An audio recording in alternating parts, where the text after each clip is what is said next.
In 1 minute or 1 second, I should say. Yeah, we're live now. Hey, everybody. Thanks for tuning in. I'm just going to quickly check to make sure that we're going here. So, Sean, if you want to say hello while I do this, that would be Yes. great. Hello, everybody. Welcome to our live stream launch of the Holistic Guitarist. So glad that you're tuning in if you're tuning in live, and if you're tuning in after the fact on the YouTube channel. Thanks for watching. And this is going to be a lot of fun. We've already gotten into some great conversations behind the scenes. So I'm looking forward to diving in with our special guests today, as well as talk with you. We're going to be fielding questions over the course of the launch. So feel That's free right. to comment. Yeah, if anybody has a question or a comment, if you have the book and you've read it so far, let us know. If you have a question based on your reading, type that into the chat. This is the book we're talking about, The Holistic Guitarist. Sean, it's been out for about a month or two now, and I'm wondering if you have any, instant reflections on it since it's come out. Yeah. So I'm very happy with how it came out. There was a lot of information that you and I, Joey, kind of had to sift through and pare down and edit to make it not only palatable, but accessible and fit within the constraints of a book. And thankfully, I should mention both the hard copy, the print copy of the book, and the video version, or the PDF version. Both of those formats come with video downloads. So there's lots of private instruction. I play through the etudes. I show a bunch of stretches or talk about things. So that's a wonderful supplement to both of those formats, the PDF digital format and the hard copy. But I'm very happy, and I think with how it came out. And for me, I think the most rewarding aspect of that is just already receiving some comments from folks that have bought the book and have really enjoyed working through it and find the information very valuable and inspiring. And I think first and foremost, I just wanted to create what I consider a musical companion in book form. It's a book that has a lot of good and important information, but it's friendly, it's casual. You can just open it up like you would have a conversation with a friend or somebody that would, a supporter, musical support system. And there's lots of great resources, but there's no particular order that anyone needs to go through. And it's just kind of, Joey, you and I both designed it. We wanted it to be something that was aesthetically appealing, with lots of great quotes, photographs, inspiring paintings, art. Wanted it to be like a really nice cookbook or a coffee table book. And I think let me interrupt you for a second here and please. zoom out and just kind of give us the overview of what the book is and what it focuses on. And Sure. and I just want to shout out Hang here, who says, got the book and it's terrific. So oh, hey, nice to hear from you. All right.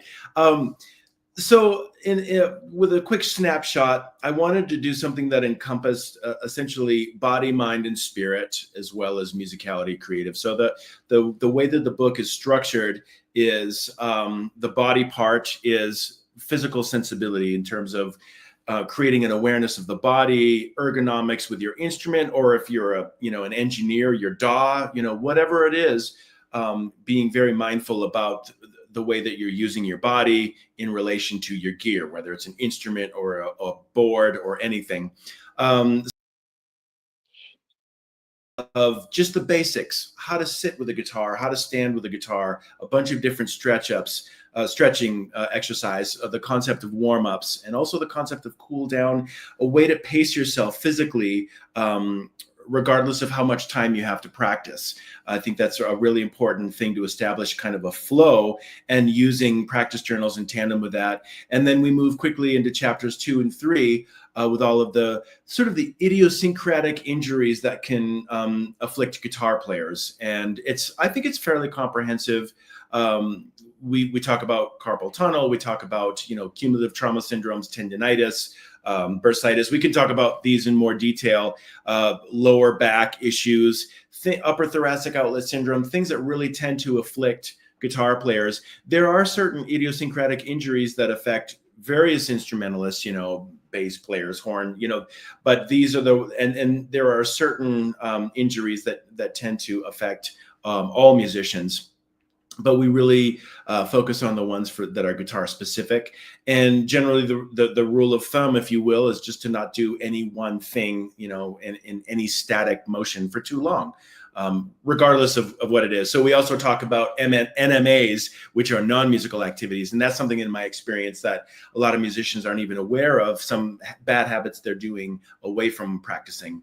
And chapter 3 is all about wellness resources and solutions and developing healthy habits and positive habits.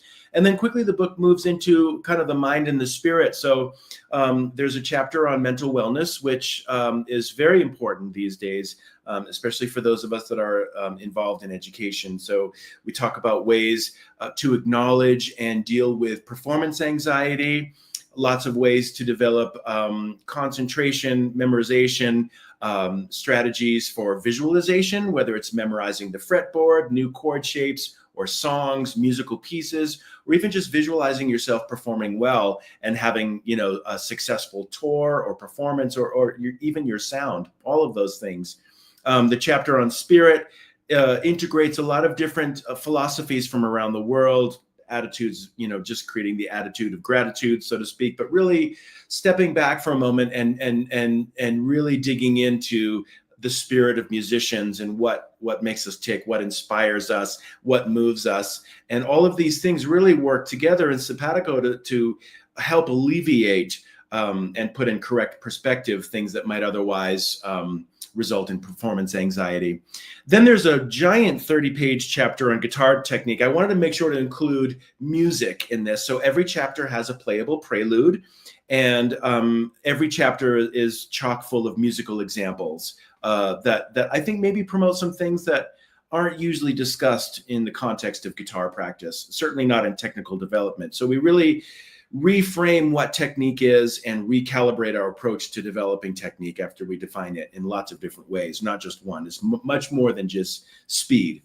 And then chapters 7 and 8 are, I wanted to include various ways of including creativity in practice sessions. I think many of us get to the point where you get to a certain level, maybe the intermediate level and even, advanced, where there's so much to practice, it can seem overwhelming and almost burdensome. And so it can be hard and to the point where, a lot of people avoid practice or they just don't know what to practice. So we talk about very clear techniques of like using a practice journal, and for professionals, a gig journal or a performance journal in tandem with a practice journal, and ways to organize practice sessions depending on how much time you have, whether it's, 2 or 3 hours in the context of a whole day or 25 minutes. We go through and offer routines. And then chapter 9 is one of my favorite chapters. I was very fortunate to call on some good friends, 2 of whom are here, Alex Grassi and Grant Gordy, great guitar players, and a bunch of others, Lauren Stuber, Eric Johnson, Clive Carroll, Vicky Genfan, Juanito Pascual, Adam Levy, lots of people that are familiar to acoustic guitar readers.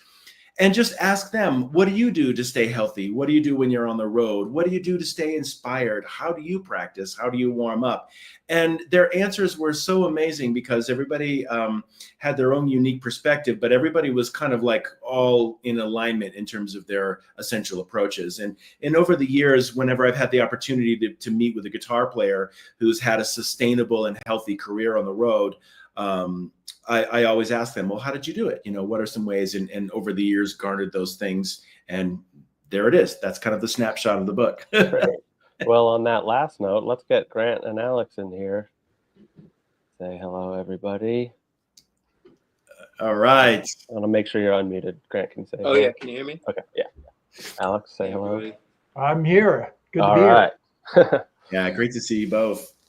Cool. So here's just another comment I want to highlight from Andy Jeffrey. Love the book. Refreshing change from the usual. Great for a guitarist of any style. Hey, Couldn't Andy. agree more. Yeah. That's another thing real quick, Joey, with in terms of my impressions of the book so far, I think another thing that I'm so pleased with is that this is the book that is truly for anybody, regardless of what style you play, whether you're a fingerstyle guitarist or you play with a pick, your age, your ability. all of those things, none of that matters with this particular book. And that was new for me, because the other books that I've written are very kind of niche, specific fingerstyle jazz or jazz theory, a jazz, kind of a method book. And this one truly is, I think, written for anybody that plays guitar at whatever stage they're at in their journey. Great. Well, why don't we go around the horn a little bit and just do a quick introduction, and maybe Grant, if you want to tell one story or a brief thing about something related to this book, just to provide some context for the audience, that would be good. Yeah, there's so much I could say about this book for a lot of reasons. The primary one being Sean is somebody I've known for probably getting close to 20 years at this point. Yeah. Wow. When we first met in Colorado, he became kind of a mentor to me, and I was kind of a young, scuffling, struggling guitarist, as opposed to now a getting older, scuffling, struggling guitarist. And I would sometimes come. I remember I came once to do a little presentation during one of his classes at CU Denver, and I watched Sean addressing the class, and I realized, like, this guy's like a great coffee lover, great guitar player, and can also like articulately command the attention of a room of music students, and it really struck me like this is somebody who's really not only thoughtful about so much of this process, and can share the results of all that thoughtfulness in real time, but also he's like one of my favorite guitar players in the world. Like, truly remains one of my favorite guitarists after all these years. And so all these things, as I was reading the book, all these things keep coming back to me, and I'm just kind of so struck by how salient so much of the information is for myself at where I am now, different levels I've been in my life. For so many of my students, I feel like there's stuff, not only stuff that I feel like I tell my students all the time, but stuff that is like, oh yeah, I want to remember this so I can say that, tell people about this. It's just, I'm just taking in all this incredible information, things that I really want to be reminded of myself about, keeping my body in good shape, all this stuff. And then it just strikes me again, like, wait a second, this guy's a great writer, and he's like such a great guitar player. Like, how's he doing all this stuff at the same time? Like, it really just gave me this pleasant glow as I'm reading through. It's like, what a wonderful combination of elements. And so I feel a tremendous amount of gratitude that this work is out in the world now, because I feel like it could, as I said before we started, I mean, you could give this book to somebody when they're just starting out, and it will lay such incredible foundations for people to have a really productive, minimally painful experience of being a musician, both on the physical level and on the internal level as well. So I'm just so grateful to Sean and to all the acoustic guitar folks for putting this together. Yeah.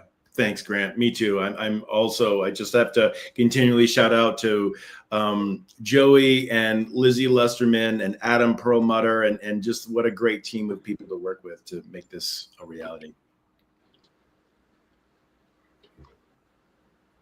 Yeah. Well, so I think I first heard Sean's music. I think it was your first CD, River Coffee. Was that what it was? Yeah, I think so. Yeah. Mm-hmm. Yeah. And I thought, wow, this is really interesting. I really liked the album, and I thought, I want to know more about this guy. And then, as fate would have it, he had at one point invited me out to do a little concert and a presentation with his students out in Denver. And then, I think we became kind of friends, and we started communicating about various things. And then he started sending me his great books that he's done. So I think this is just another really good book from Sean. And I think it's really timely, because I think a lot of musicians, not only guitar players, but musicians in general have had a lot of issues, and we know this, you know, and they may be somewhat specific to the instrument they play, but there is a growing movement right now to pay more attention to these issues that Sean brings up in the book.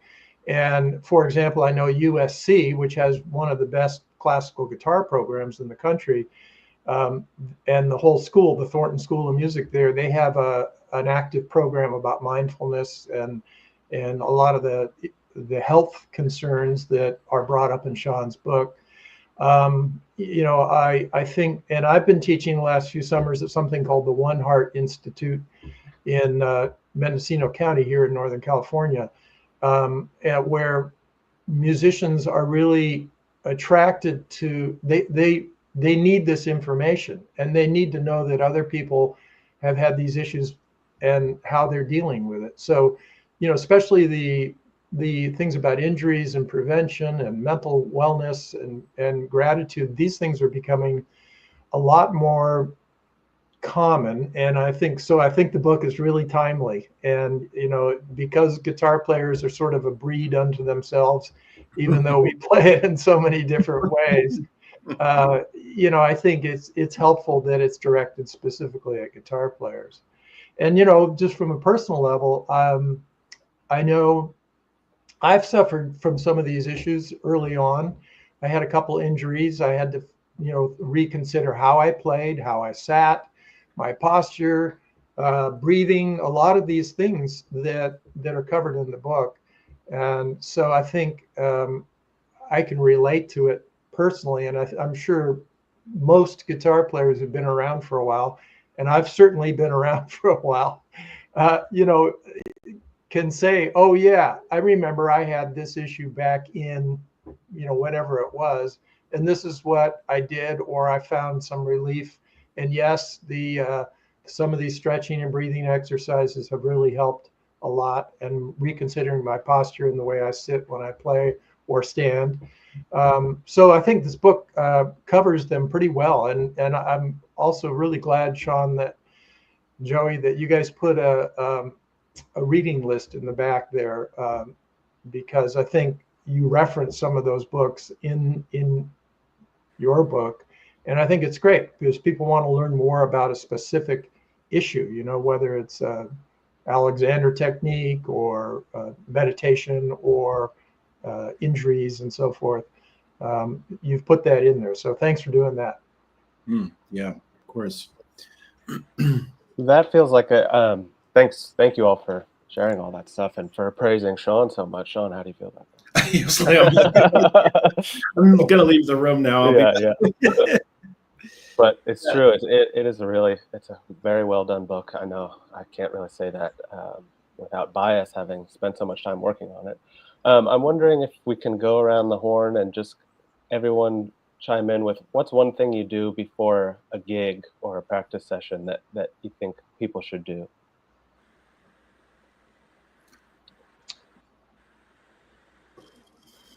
Well, I'll jump in.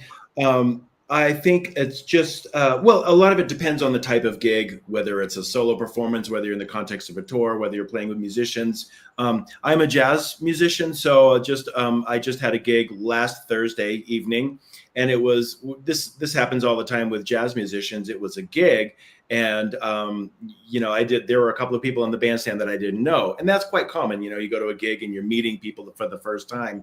And so I think in that type of situation, just developing a rapport with your fellow musicians is really good and important to do. And but I think in terms of my internal thinking is to try to, easier said than done, I know, but to try to put the ego aside and put any like worries away and like insecurities or whatever it is, and just take a moment, whether it's through a very specific meditation or just a little bit of quiet time, to really put it in the context of like, this is all about serving the music. This is all about having a good time with your fellow musicians, or if you're playing solo, to really communicate and connect, communicate the music and connect with the audience. And I think that that's our job as artists, And so one of the ways, and we talk about this at length in the book, but just to maybe consider things from the audience's perspective. So in many cases, people have been working all day, or they drive a considerable distance to come to your show, to come to your performance.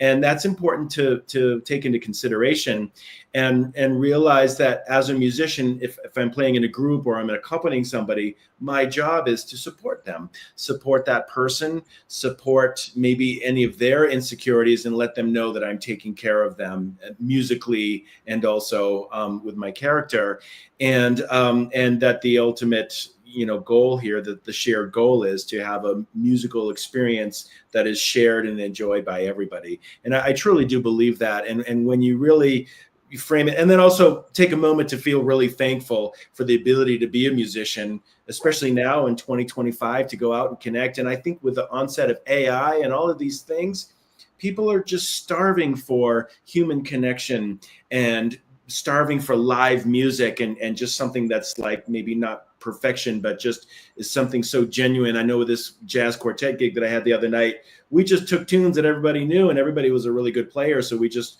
went on this whole journey with the tunes, and took the audience with us. And that can be a wonderful, very satisfying thing. And as soon as you get into that flow, all of the performance anxiety and nerves and inner ego and competition and critic, all of that just melts away. Great. Grant, do you have something you do before a gig to center yourself, or a stretch you do? Well, yeah, I mean, I try to, I think, like Sean said, it could be so context dependent. If I'm coming from my apartment and I hop on the subway and I go to a gig, that's one kind of situation. If I'm driving for 6 hours and then I sort of slowly, creakily unfurl myself from the car, that's like a different, I'm in a different state at that time. And I do try to remind myself to try to limber up a little bit if I remember, even if it's just like a little kind of hamstring stretch, that kind of thing, or just kind of raise my arms over my head because they spend so much time just kind of being down like this, or if they're like on the steering wheel or whatever.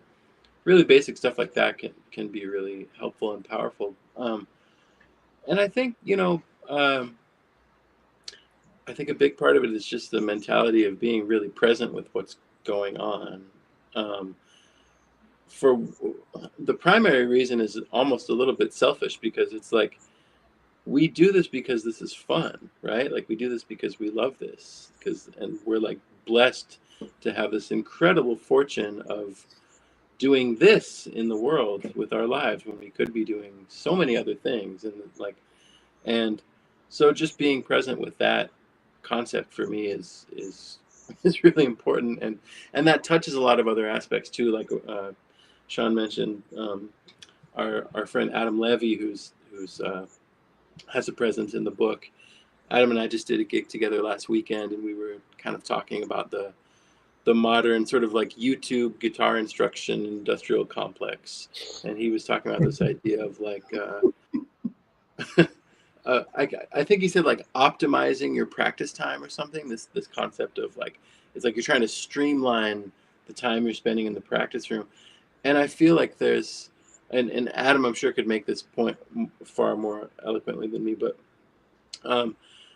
I really resonated with this idea that like, we're not here to try to like get through this experience as quickly as possible and move on to the next thing, and that's true whether we're sitting to tune the instruments. It's true for sitting, just practicing some scales or some warm-ups, and certainly if we're like on the gig, like we get to be in this situation, or a jam session, whatever it is, we get to be in this situation where our whole kind of our raison d'etre or whatever is to like have fun and explore and be curious and be connective. And so, I mean, I feel like that's touching on a lot of different aspects, but that's kind of the seed of it all for me. It's just like, this is so great. Like, what a fun thing that we get to do. And, we have to be a little bit nuts to like go in the weeds of all of the deep and lengthy process that's required to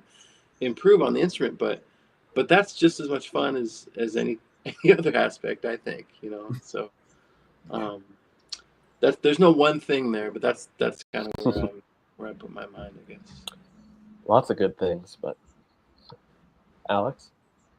Well, I'm a pretty restless person by nature. So if I like to get out and walk before a gig if I can.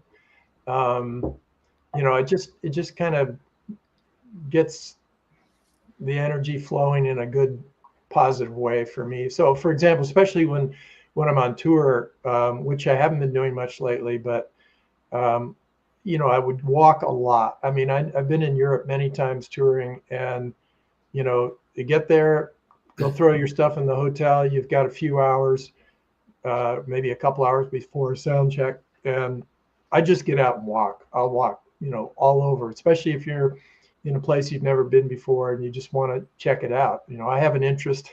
One of my other interests in life is I studied urban studies when I was in at the university. So, you know, I thought of going into that career. So I always want to check out, you know, the town. I want to check out how everything's laid out and, you know, get a feel for the place that I'm in. A lot of times we don't get to stay very long in one place when you're traveling.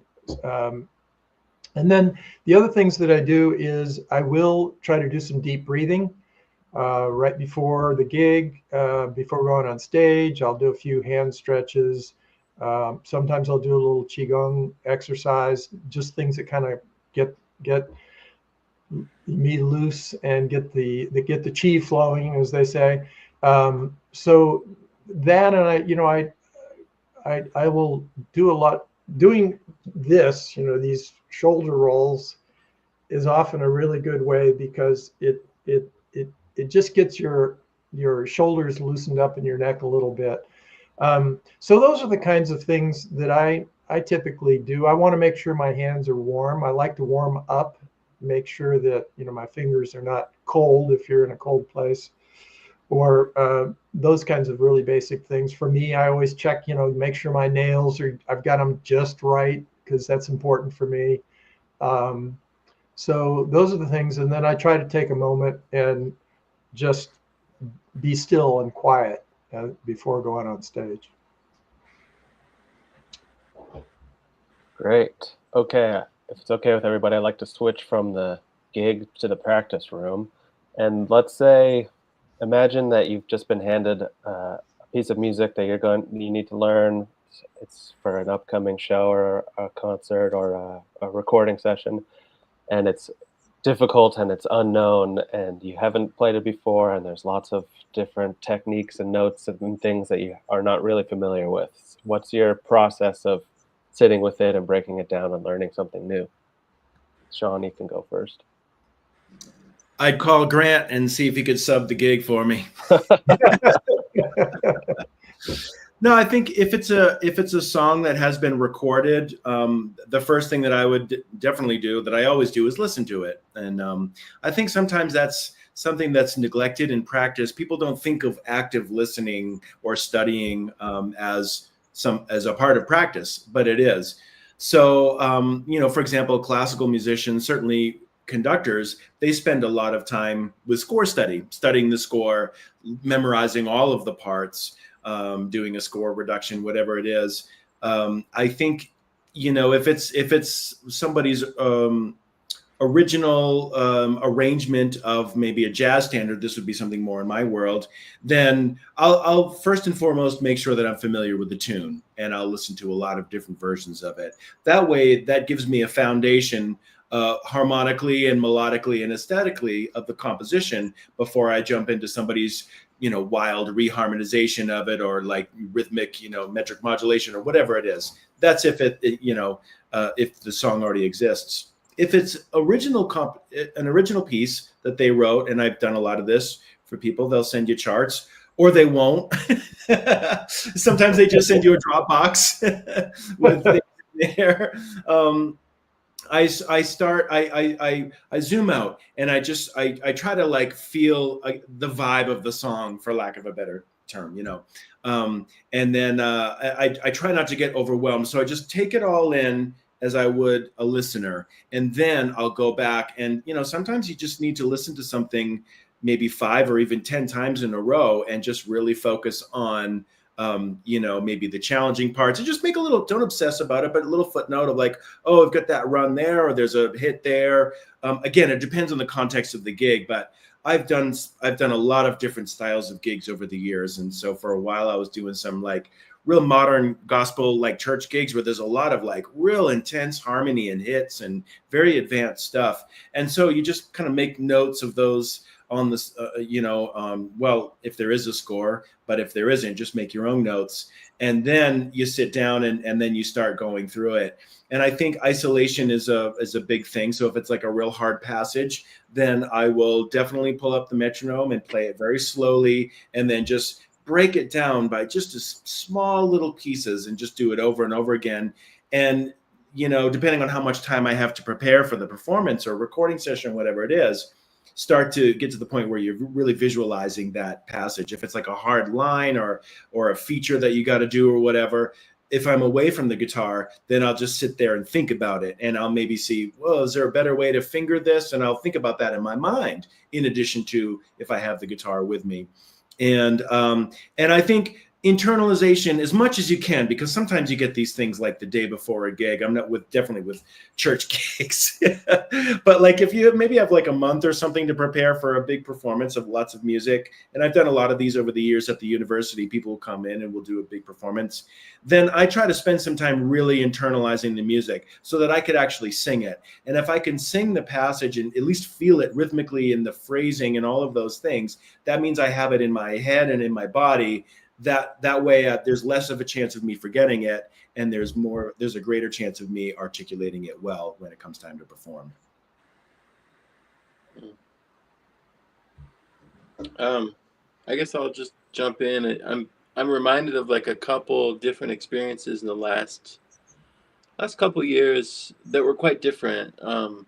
There was one, I think it was last summer. There was this my trumpet playing friend, this guy Tom Gershwin, is a wonderful, he lives in Vermont now, but he's a Colorado guy originally, and beautiful writer, like wrote this great record of just original modern jazz pieces. And he hired me to play a concert of his music, and he gave me these really great clear charts and recordings and, you know, everything you could want to kind of study the music. But it was still quite hard. I think it was pretty, you know, for me anyway, it's pretty challenging music. And I remember having this experience with a couple of the pieces of if I just try to get the overview, I will get that feeling of overwhelm, of just like, oh man, I don't know if I can do this. Like, he called the wrong guy. Like this isn't, you know, oh no, this isn't gonna work. But then I'll, you know, of course, with any of these things, we got to just kind of, the only way out is through. You just kind of sort of got to push through it. And so I'll kind of, you know, look for landmarks, maybe like in the piece where maybe there's like a spot where, oh, this is, I recognize this is like a harmonic cadence that, you know, that makes sense to me, that I can kind of latch onto. And I know that's like there in that part in the B section. So I know that's coming. I know where that sits in the form of the tune, you know, and that's, that kind of helps orient me. So I don't feel like I'm just kind of like floating in this sea of unknown stuff. And yeah, another experience I'm reminded of is I did a tour with a guy who had arranged Debussy's Clair de Lune for, so no, you know, this was no improvising, just through composed thing. And it was arranged for mandolin, double bass, and guitar. And I know that piece pretty well just because we've all heard it so many times, and I love it. But it was still, I mean, it was quite challenging. And I remember having a similar feeling of like, oh man, I might be biting off more than I can really chew here. This is like a lot of, you know, specific part playing and stuff. But again, it's like, I think for me, just like trying to get an overview so I kind of have a sense of the general form and how I can kind of organize all those bits in my mind. And then looking out for like just little landmarks that I can kind of hang my hat on, and like I know I kind of get to this point, and I know where I am, and I'm kind of safe, and like, yeah, little islands of security amidst the raging storm of confusion. Grant, can I interrupt you for a real quick second? Because this thought came to me. I immediately thought of, when Joey asked this question, I immediately thought of like Ross Martin when he was playing with Matt's trio, you know, the music du jour with Eric. And that's probably one of the most difficult situations. So Matt Flinner, I'm sure many viewers know him. Ross Martin is a great guitar player, a mutual friend of ours, and Eric Tureen. They would do a thing like almost as a challenge where they would write a tune. Everybody was responsible for writing at least one piece of music every day while they were on the road, literally writing in the back of the van, right? And then they would play it that night. And you did that. You played in that trio for a while for Ross. So was there anything about that particular experience that helped you get through that? No, I couldn't be helped. it was yeah, I've subbed maybe 2 of those tours for Ross. I mean, Ross is definitely the guy, but I've done a couple of those tours, and honestly, I've gotten a couple of my favorite tunes that I've written out of that situation. But yeah, I mean, like, especially for me, like, I'm definitely not the strongest reader, and I mean, I gradually, slowly get better as the years go on, just because necessity dictates that I have to work on it. But it's not something I came up doing, or it's not like a foundation I had for my musicianship, like many guitar players. So finding myself in that situation where, you know, Eric is handing me this like thing where it's all these like through composed like lines that I have to read, and there's not like, man, just give me some changes or something, you know. It's like, I think, you know, just kind of bearing down and doing the best I can, you know, and just trying to, it's just like trying to organize my time, you know, that like if I have an extra like 5 minutes, you know, after sound check that I can sit and look at something and just, you know, get a little more oriented, then that's, you know, sometimes it's just like, man, squeeze every possible opportunity to work on it that you can out of the evening, and just kind of do the best you can, I guess. Yeah. Well, interesting. Yeah, I like the song "A Day" kind of thing. That's an interesting. I once did a recording session with a guitar player, Tisha Bell, and a horn player, Paul McCandless from the group Oregon. And it was kind of a commercial thing. We did it. Somebody was producing this, and you know, it was like your name didn't go on the back, and it was, you know, fairly nameless, and it was, you know, to sell at alternative outlets. And so we had to write the drill was we had like a day and a half to make this record, and we had to write all the music and perform it and record it. So we decided that the most efficient way, we were in a recording studio, that 2 of us would record at a time, and the third person would be in the connecting room where there was a piano, and you'd go in there and write a tune, but you had to write it in an hour. And it was like, as Paul put it, your tune in an hour or your money back. It was pretty funny, but it was a good little drill. And, you know, mind you, this wasn't necessarily the greatest music that we ever wrote, any of us, but it was a good exercise. But, you know, getting back to more practical situations, I just recently played a couple concerts where I had to play pretty much an all classical program. And, you know, I wasn't trained initially as a classical guitarist. I've played a fair amount over the years and had the good fortune to meet some really excellent classical guitarists who, you know, gave me tips and late night lessons over the phone, that kind of thing. But, you know, I had to learn this music, and, you know, it is, you know, as you say, Grant, through composed, and, you know, Piazzolla and what else did we do? We did Villalobos and so forth. And, you know, I had to like learn this. So one of the things that you mentioned in your book, Sean, is chunking. And, for people who haven't heard that term before, it's like, okay, just don't try to learn, don't try to read through the whole thing at once. Take a little bit and see if you can not necessarily master it right away, but get so you feel like you can actually play it somewhat decently. And that often helps you both psychologically continue going through the rest. And also a lot of times a piece of music, because it's supposed to kind of hang together compositionally, you'll find that certain aspects that are challenging come up later in the music, like rhythmic, a series of rhythmic notes or a bass note pattern or something like that. So by doing that, it's less overwhelming. And the other classic trick is to go to the end of the music and read that section a little bit and make sure you're getting that, because if you keep starting at the beginning over and over again and try to get all the way through, chances are you're not really spending much time with the last part of the music or the last half. So chunking, but also moving around in the music. And then, like Grant, I'll highlight certain things. I go, ooh, that's going to be that's one to practice.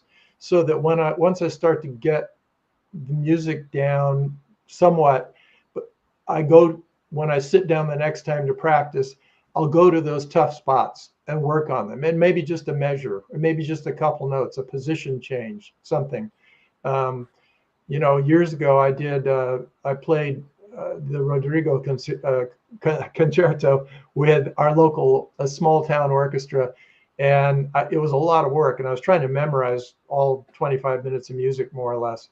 And when I'd practiced for months, and there was one part I just couldn't get. I just was like, I can't get this. I can't get this.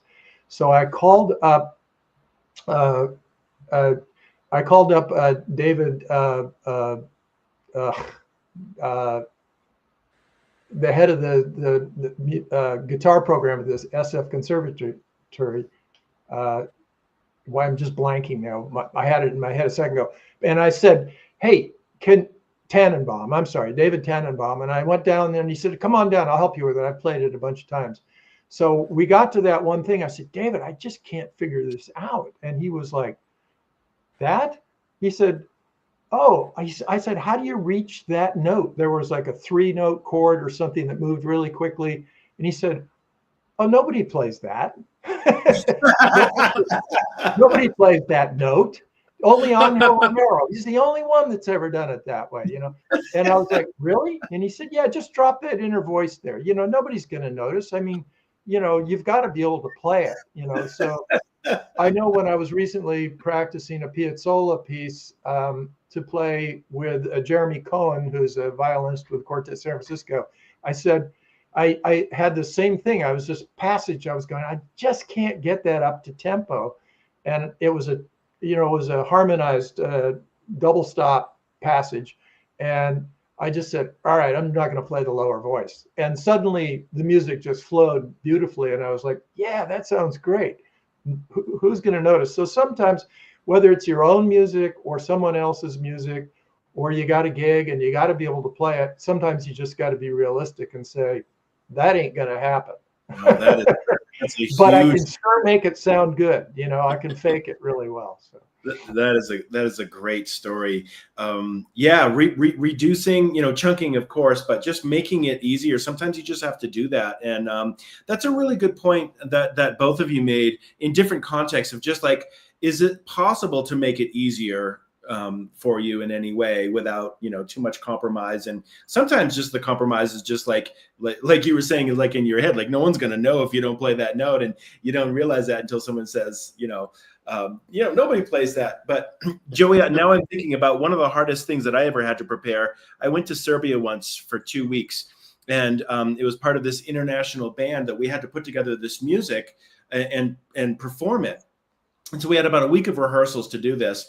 Well, the band, I was the American guitar player. The piano player was Greek. The bassist was was from Serbia in Novi Sad, and the drummer was Bosnian. And all of those musicians grew up playing in 7, 5, 9, 11, like really fast. And I didn't. And that's I've always had kind of a thing with like odd times. Like everything we played was in a fast 9, you know. and it was really hard music on top of that. Like the changes were crazy, hard lines. And I'm just sitting there, like, so I was kind of freaking out about it actually. And I'm back in my hotel room, like, you know, 1, 2, 1, 2, 1, 2, 1, 2, 3. And at one point, we had to contribute our own tunes, and I'm just like, I'm gonna write a blues, man. Like I'm gonna write a blues. You know?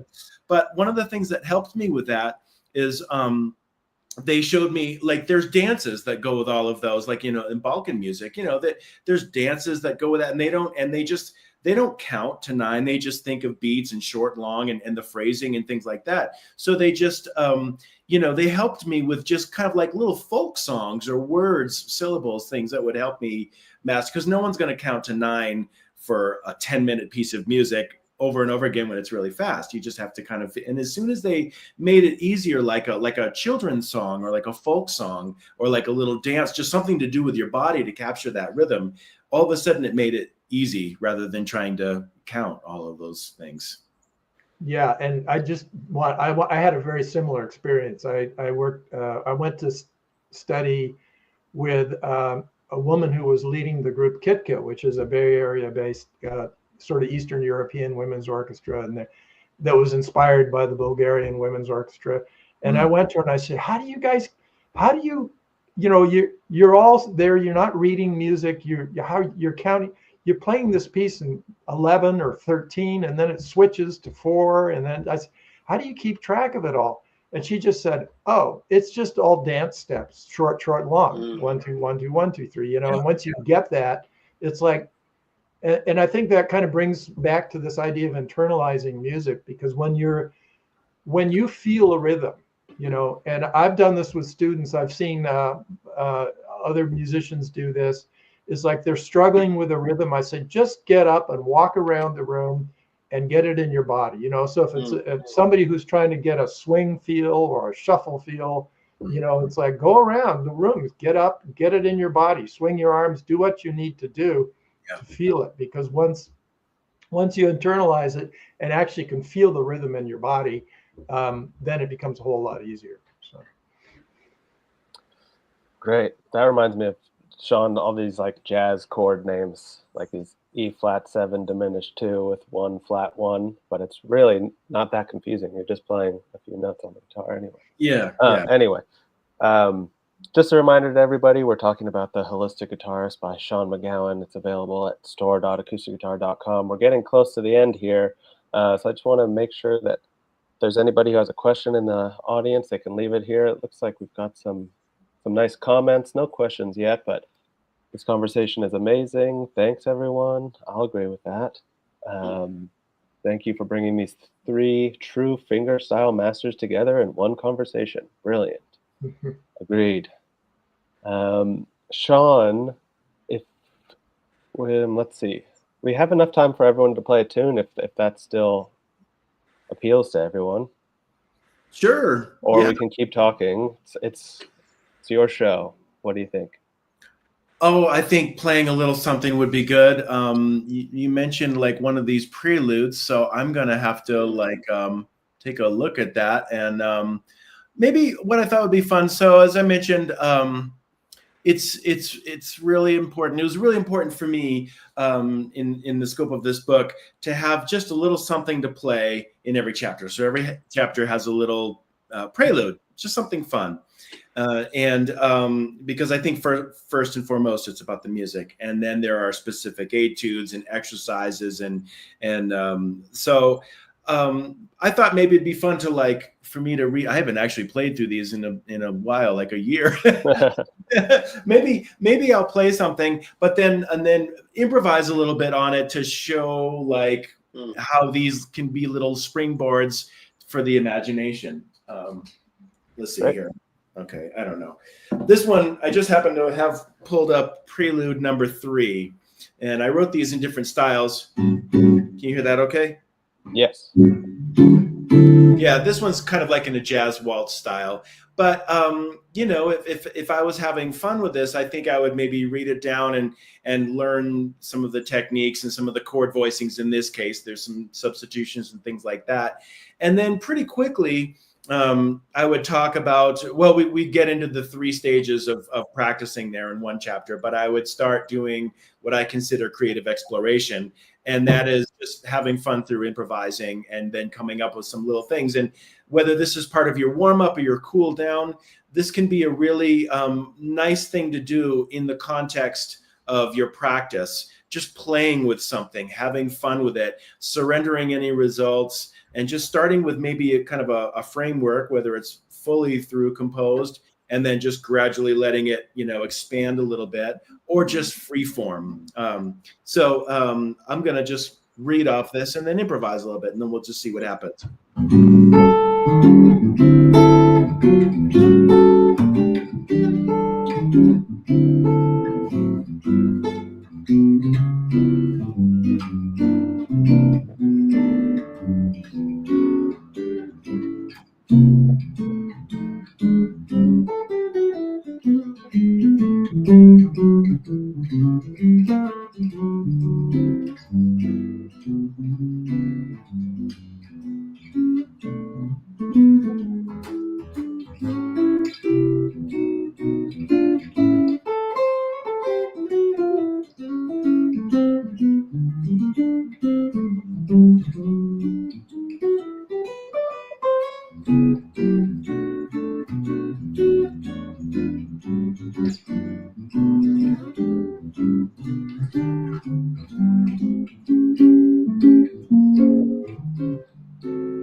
And now let me play the ending here. Now it's just going off, and then the ending is just.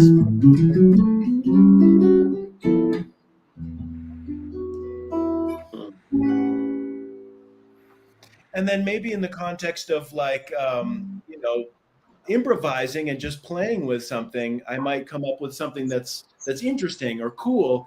And then I might then stop myself and say, hey, you know, like maybe that could be turned into a tune, or maybe I liked that thing, or maybe I didn't. So I'm not worrying about like so much of whether I made a mistake. It's just creative play. Like, you know, I mean, we're live and there's an audience now, but I just wanted to demonstrate the process of how I might be working in the practice room when no one's there. It's just me. And better yet, record yourself on your phone or something like that. And if, you know, you might go through and find something that could be like a little seed of a song. And then you might, you know, develop that a little bit more, or turn it into something that's your own. And I think that ultimately that's the best use of these etudes. They have a technical goal. They have, you know, maybe some harmonic goals, learning new things.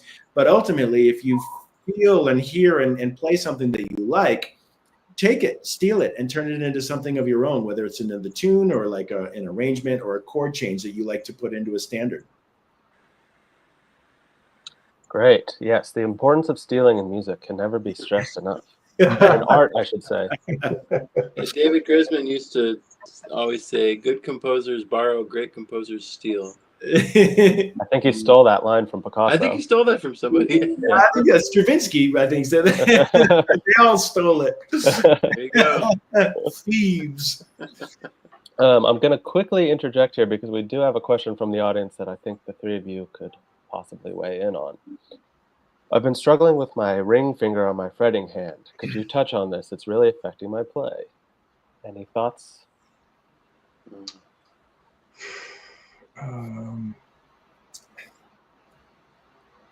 Well, I have not had that problem, fortunately, but I'm aware that it happened. I know my sister had it. She's not a musician, but and she opted to get some laser surgery, I think, for it. um, you know, I am a firm believer that um, doing therapy, physical therapy, even if it's just a finger, and you know what my understanding of trigger finger is, when there's some swelling or in the tendons around that area that are causing that finger to stick, basically. You know, it's not bending the way it should. So, you know, I would look into, you know, ways to reduce the swelling and that sort of thing before, you know, looking at surgical options and so forth. But that's just my 2 cents. And I don't really know a whole lot about it. Maybe some of the other players here have more of a real world experience with that. Well, I think generally speaking, it's different for everybody. You know, there's not going to be like one magical. And I think if there is any one magical pill, so to speak, is to cultivate an awareness of your playing, so that you might have an ability to assess what led to the condition in the first place. You know, what might be going on. And so the first thing to do is just to really like start asking yourself these questions deeply, like, how are you practicing?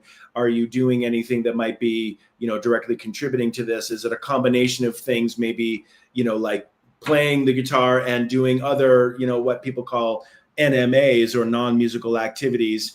You know, I think it's important to speak with a medical professional for guidance, but also it's important to seek a doctor that has experience with hands, has experience with working musicians. A lot of this is dependent upon where you live. In the book, there's a wellness directory of a lot of resources that show websites where you can look up. Like PAMA is a consortium that I belong to, the Performing Arts Medicine Association. They have a directory online. You know, you can at least maybe find somebody that is into sports medicine where you are. But generally speaking, and again, it's different for everybody, and the solutions are different for everybody. But trigger finger is a type of tenosynovitis, which is inflammation of the sheath, the synovial sheath that is covering the tendon. So it's like the tendon is inflamed, and then the sheath is inflamed, and it's creating this situation where you're not able to do something. So you know, I think the first thing to do is like cease what you're doing if you can, and then just try to like really dig deep, either by yourself or with the aid of a medical professional, and try to assess like, why is this happening in the first place? You know, there's a lot of things. There's treatment options there too. I mean, generally speaking, I would say surgery should be a last resort, but there might be some ways for you to, you know, recalibrate your playing and your approach and your posture. And, you know, the body is really interesting. There's something could be happening in a different place of the body that will manifest itself in that trigger finger situation. So you know, I just try to reach out for some guidance from a trusted medical professional. And if your GP isn't really in tune with your needs for that, then find another doctor to speak with, preferably somebody that has experience working with musicians and people that use their hands. Great. Sorry to interrupt the music section, but I think it's good to touch on these specifics. And generally speaking, overuse is the culprit. Like whatever it is that you're doing, like overuse of something, like doing something over and over and over again. Now that's tricky, because as musicians, you know, like we talked about playing all these hard pieces. Repetition is an integral part of what we're doing, right? I mean, it's like we have to play scales and licks and lines and melodic passages over and over again. So the trick is, how can you do it in a way that you're not going to compromise yourself or hurt yourself? And the key to that is like lots of things that we talk about in the book, like overall health and a baseline level of technique, and not doing any one thing for too long at a time, keeping timers so that you're not, you know, you're not doing anything that's forced or posturally like compromising or any one thing for too long. Your body is very forgiving. You can practice repetition over and over again, but take breaks, build those breaks into there. You know, like you shouldn't be practicing for hours at a time. It's just like, you know, 30 minutes, 25 minutes, you'll determine what feels right, and then stop and take a break and use a timer if you have to. But generally speaking, that cumulative trauma, the repetitive, you know, it's just doing one thing over and over again is where people get into trouble. All right. Best of luck, William. Grant, want to play some music? I suppose I could, since I'm sitting here, I guess. Yeah. I didn't really have anything planned, so I'll just play something. There you go.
That's just a little bit of I'm old-fashioned, which is a beautiful standard that I've loved for a long time. But I learned from Sean, so I thought felt appropriately connected to the occasion here.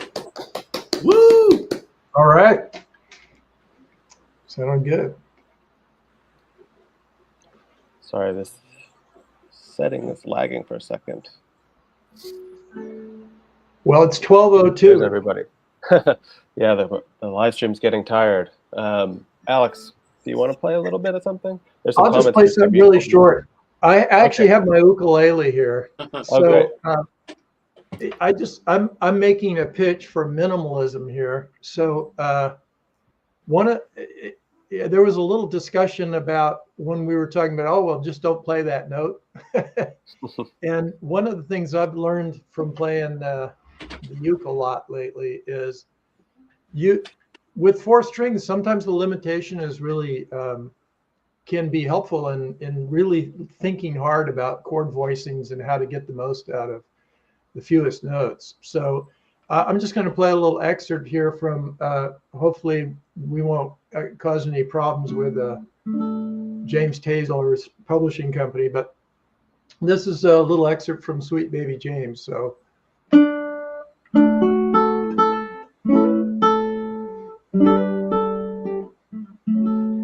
Oh, let me get comfortable. Here we go.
There you have it.